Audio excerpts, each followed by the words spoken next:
सूर्यमालेतील शुक्र हा सूर्यापासून दुसऱ्या क्रमांकावर असलेला ग्रह आहे.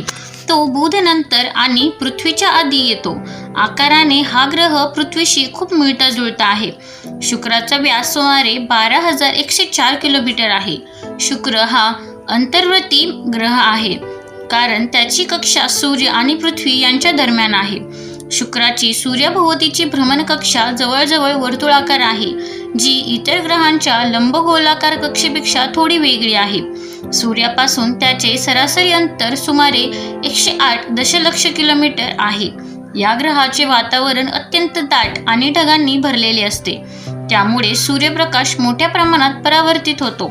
याच कारणामुळे शुक्र हा पृथ्वीवरून अत्यंत तेजस्वी दिसतो. सूर्य आणि चंद्रानंतर आकाशात सर्वाधिक तेजस्वी दिसणारा हा तिसऱ्या क्रमांकाचा खगोलीय पिंड आहे. त्याची तेजस्विता सुमारे 4.6 इतकी आहे.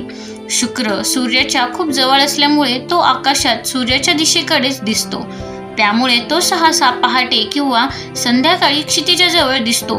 म्हणूनच त्याला पहाटेचा तारा मॉर्निंग स्टार किंवा साय तारा इव्हिनिंग स्टार असे म्हणतात. काही वेळा तो खूप तेजस्वी असल्यास दिवसाही दिसू शकतो. सूर्यापासून तो जास्तीत जास्त सुमारे 47.8 अंशांपर्यंत दूर दिसतो.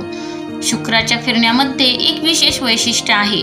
तो स्वतःभोवती 243 दिवसांत एक फेरी पूर्ण करतो, तर सूर्याभोवती फिरण्यासाठी त्याला 225 दिवस लागतात. त्यामुळे शुक्रावरील एक दिवस हा त्याच्या वर्षापेक्षाही मोठा असतो. आणखी एक गोष्ट म्हणजे शुक्राची फिरण्याची दिशा. सूर्यमालेतील बहुतेक ग्रह पश्चिमेकडून पूर्वेकडे फिरतात, परंतु शुक्र पूर्वेकडून पश्चिमेकडे फिरतो. त्यामुळे शुक्रावर सूर्य पश्चिमेकडून उगवतो आणि पूर्वेकडे मावळतो. शुक्राच्या पृष्ठभागावर तापमान अत्यंत जास्त असते. सरासरी तापमान सुमारे 730 अंश सेल्सिअस पर्यंत पोहोचते, जे सूर्यमालेतील सर्व ग्रहांमध्ये सर्वाधिक आहे. शुक्राला एकही नैसर्गिक उपग्रह नाही, त्यामुळे हा ग्रह स्वतःभोवती आणि सूर्याभोवती फिरणारा एकटाच ग्रह आहे.